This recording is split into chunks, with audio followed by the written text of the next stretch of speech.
Hey everybody, it's Brad.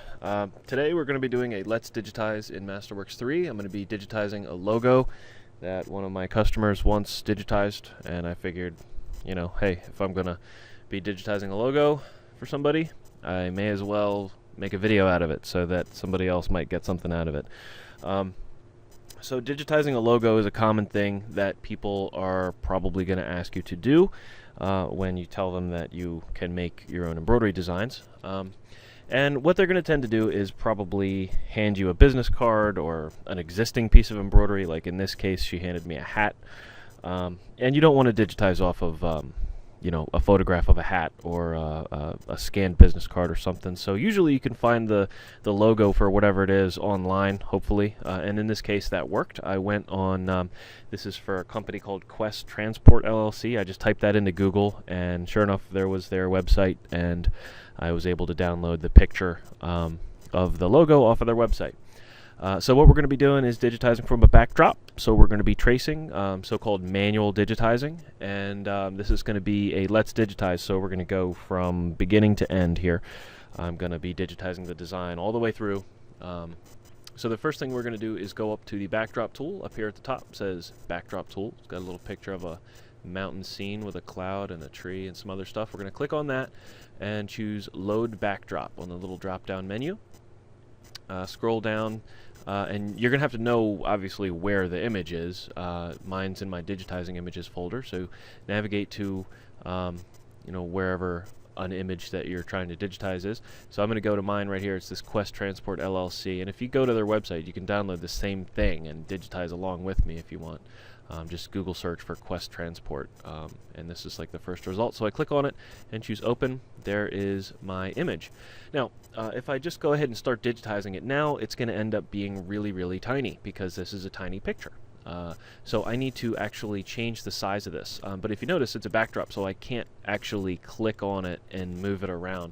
So what we end up having to do is go back to our backdrop tool, and this time click on it again, and you'll see that now I have little selection marks around my picture, and I can increase the size. Now I have my grid set for 1 inch squares, so I can see kinda how big my image is when I click and drag. So I grab one of the corners and see it made it bigger. But so if I want to see exactly how big these letters are, if I go and look in my properties menu over here, it says the width is 4.74, but that's the width from here to here, not the width of the text and the little graphic there. So we have a tool that we can use to check ourselves and see what exact size we're dealing with. It's this ruler tool. It's right next to the backdrop tool. I'm going to left click that, and then if I left click and drag across the letters, I can see down at the bottom corner, I'm going to zoom in there, that my letters are 3.77 inches wide, and my design is a total of just a hair under 2.5 inches tall, which is pretty much what I was looking for. This is going to go left chest on a polo shirt, so yeah, that's about the appropriate size for that. So let's take a look at this design here. We've got a planet Earth with little longitude and latitude lines going on, and the continents and such there, and then that is inside of this little ellipse shape that's kind of broken up by this little triangular piece coming out. I guess this is supposed to make a Q. Really, they put the slash and the Q in the wrong place, if you ask me, but I didn't design the logo. So what we've got this circle shape we're gonna have to make, and it looks like that's underneath of the globe, so we're gonna do this circle shape first, then the globe, then this little triangular piece that's supposed to make it a Q, and then we'll deal with the lettering after that. Let's see. I am going to use the artwork tools up here. I'm not going to trace this manually. I could go in and trace this curve manually, but I don't feel like doing that, and I think I have an idea for a way that's going to be a little bit better. So I'm going to go to my artwork tool and choose the ellipse, which is going to be just basically a circle shape that you can stretch to any kind of dimensions. I'm going to left click on ellipse and then left click and drag. So I'm going to make it about the same size as the graphic here, and then I can use my my little handles that come up to change the size and stretch it and skew it to the point where it's going to be at about the right size for me. In fact, I'm going to zoom in a bit here. We're at 165. We're going to zoom in A little under 300 here. Alright, about 300% is a good zoom for this. And we can see that I'm a little bit farther out than the graphic is. Remember, it don't have to be perfect though. So we've got our outer line. Now I want to get this inner line here. So I'm going to use my ellipse tool again. Go to Artwork, Ellipse, and we're just going to click and drag and get something that's close. Doesn't have to be perfect. And then we stretch it. Okay, so there's not going to be any way that I'm going to be able to get this totally perfect because of the way this kind of squinches down here at this point. So what we're going to end up using is the Reform tool, which, while I've got the one that I want to edit selected, if I go up here, it's right next to the Select tool, it says Reform, left click on it, and what this is going to allow me to do is move these points around and really kind of customize my shape here. See how I'm able to get in there, and I can actually add points. I can add handles here. So if I add point, that gives me a little handle that I can pull the shape in. Add one here, drag it up a little bit. See that? So that way I can really customize exactly how the lay of this inner line is going to be. And that's pretty good. I'm pretty okay with that. So now we've got the inner line and the outer line drawn, and what I want to do next is actually combine these two into one piece. So we're going to highlight everything. Alternately, I could I could hold down Control and hit A would select everything, or I could hit all items in my sequence view, or just simply click on right here. This is the whole shape. Any of those things will select everything, and then we're going to move our mouse over the shape till it becomes a hand like this. Right click and choose Combine. Okay, so now if I apply a stitch to this, let's say I apply a fill stitch to this, this actually fills the whole thing in. See that? So I've got this whole thing filled in. But we're going to do a little bit better than that. I'm actually going to cut out the part. I just hit the undo button there, by the way. I'm going to cut out this part that falls behind the globe, and I'm also going to cut out this part that is behind the triangle. And the way I'm going to do that is going to seem kind of weird, but stick with me. I'm going to go up to the Artwork tool and choose a rectangle. Then I'm going to click and drag that rectangle and make it so that it's just touching the outside edges of where the globe touches this little Q shape. Okay, so I've got one there, and then I want another one here. So we're going to draw another rectangle. This time I'm going to rotate it with this little handle here. See this blue handle?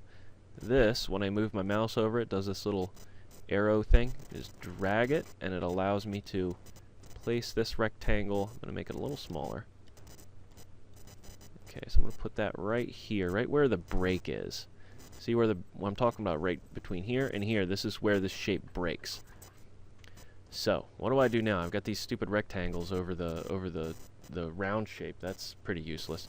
But what we can actually do here is there's an operation that allows me to remove this area, and it's in the Transform Artwork menu. So if we've got everything selected, again, Control A or click and drag a box around it, right click on your line and go to Transform Artwork, and what you're going to do is choose Clip. I'm going to left click on Clip.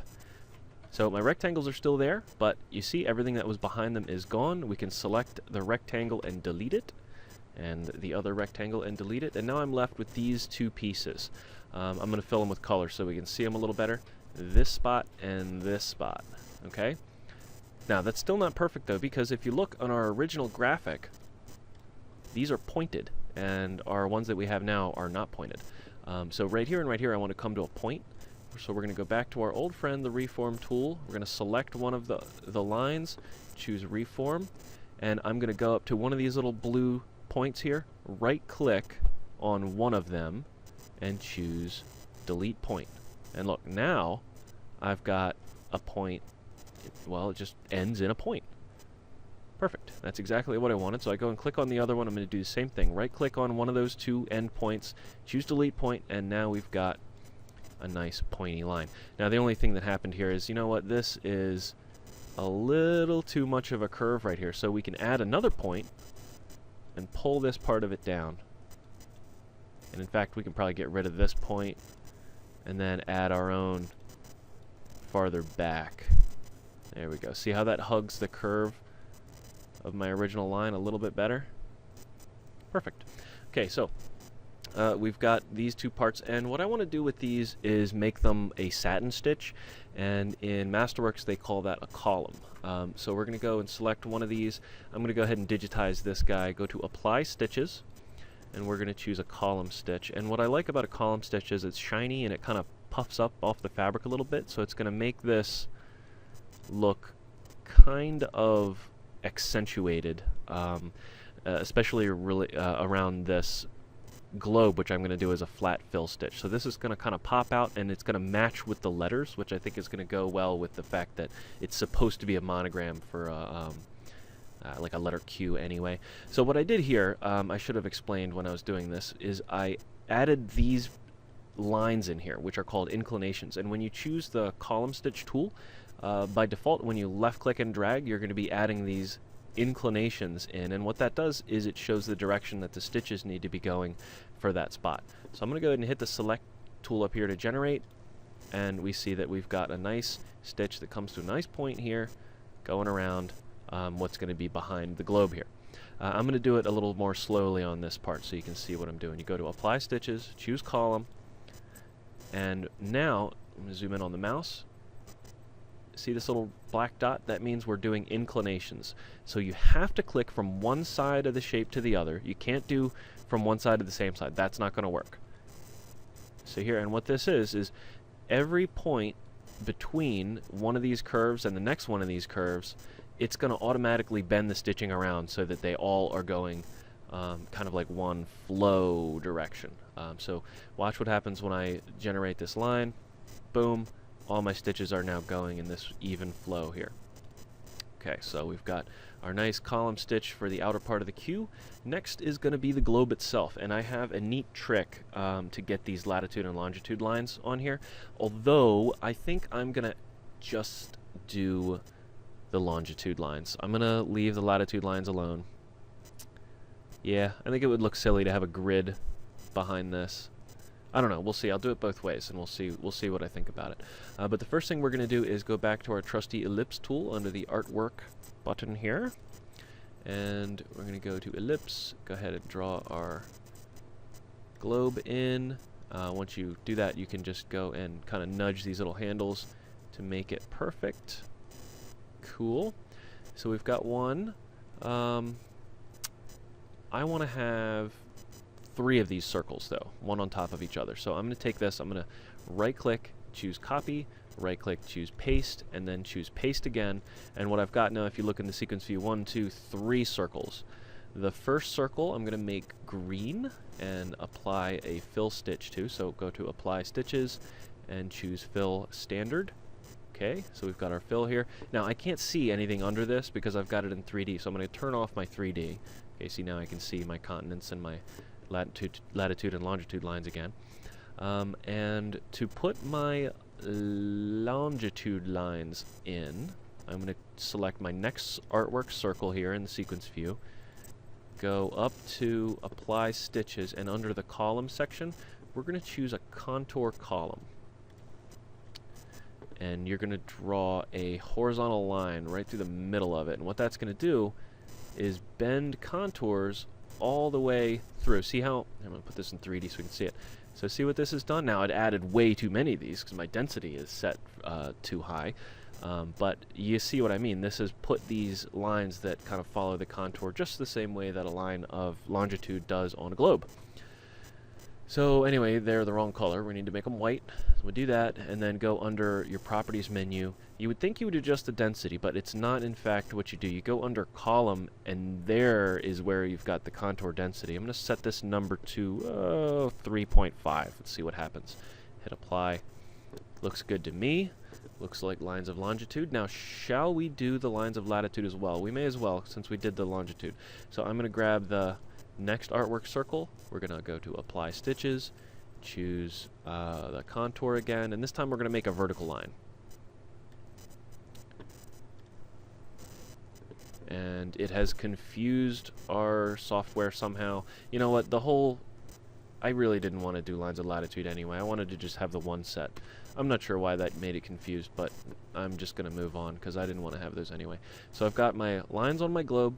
I'm going to turn the 3D back off, and what we're going to do is now draw in our continents. I'm going to go with the artwork tool and choose the line. Okay, so we're going to be just drawing a straight line. I'm going to start with South America and just click around the borders of it. It doesn't have to be super, super accurate. I mean, you don't want to be way off. People think that you're on some other kind of planet or something. But, you know, doesn't have to be perfect. So we're going along, down, and we're just going to right click and it will generate. We're going to apply a fill stitch to this. Draw 3D so we can see it. Yeah, looks like North and South America to me. Okay, so they have Australia ridiculously close to the coast of Mexico, but that's fine. I didn't draw the globe. We'll have it there. Again, apply a fill stitch to it, and if it's not white, make it white. Let's see. Now we're going to do Greenland and such, and looks like they just go straight into Europe from there. Whatever. Okay, and draw 3D. Yeah, it looks more or less like a globe of the Earth, I suppose, if you squint. Alright, so we've got that, and now we're going to turn 3D back off. Now we need to do this triangle, which I am going to do as a column stitch also. So we're going to do this one. Oh, look, I guess we could use our triangle tool for this, huh? May as well. Click and drag to make a triangle. You know what? It only wants to make... It doesn't want to make the right kind of triangle. Wait, there we go. I'm just not good at geometry. Alright, so I've got my triangle more or less the right shape. Let's make it green. Let's see, what color do we use? Leaf green for the earth. Where are you, leaf green? Leaf green. And rotate it. Oops. If you end up moving the wrong thing, like I just grabbed this and moved it on accident, you can just undo, and it will put it back where it belongs. Alright, so anyway, grab my thing, and we want to go up to the little rotate button here, and move this away so you can see it. Right here, this is where you rotate. Anything that you can select, you can always rotate it with this button. Alright, I'm going to rotate it the right way, move it into place.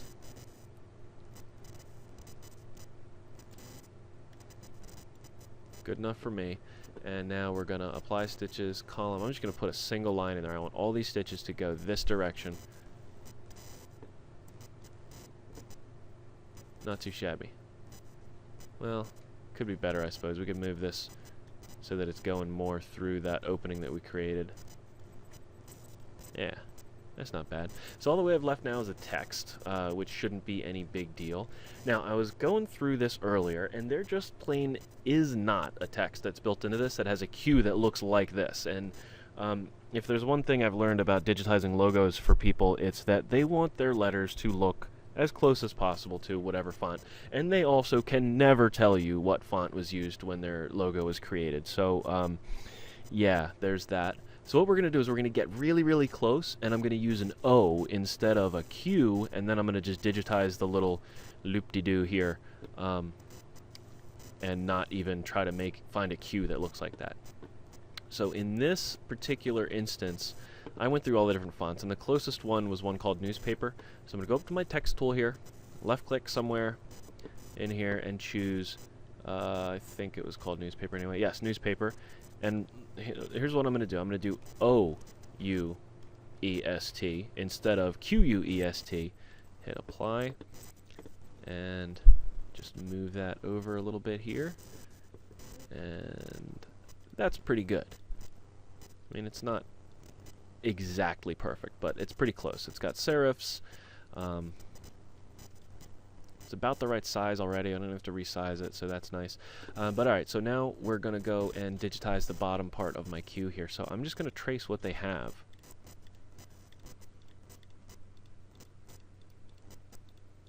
A little bit of artistic license, actually. I'm going to ignore that top piece. And hit apply stitches and choose column normal.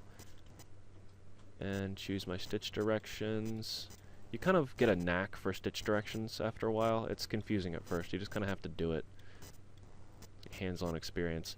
Alright, so there we go. And just go to the select tool to generate it. Boom. There we go. And I'm going to lay this right on top of that. And look, it looks just like it was a Q all along. And no one will be the wiser. Okay, so now we need this transport LLC, so I'm going to go ahead and go back to my lettering tool, and this needs to be pretty small, so I want a small font. I'm going to use Vogue 5mm down here at the bottom, this one, and I'm going to do Transport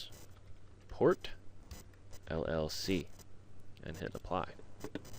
Okay, nice and small. The only thing is, if you look at the original, the T is bigger than the other letters. I can do that. If I go, and I'm going to zoom in more here. So I'm going to go in here and back to my text tool. Oh, come on. And I'm going to select this orange dot here on the T. And look at this. It lets me stretch out my T and then move it. There. That's a little too big, but you get the idea. You can move an individual letter around by doing that. Kind of, you know, it's a little stylized there. Somebody made the T bigger. But there it is. There's my digitized logo ready to go. I'm going to turn off the backdrop and we can look. Oops. Show backdrop. There we go. We can look at it in all its glory. That's pretty good, and it only took, I don't know, however long this video took to digitize it. I'm going to sew this out and take a picture of it, and I'll put it in with the video. So, hope you had fun, and I'll see you in the next video. Thanks for watching.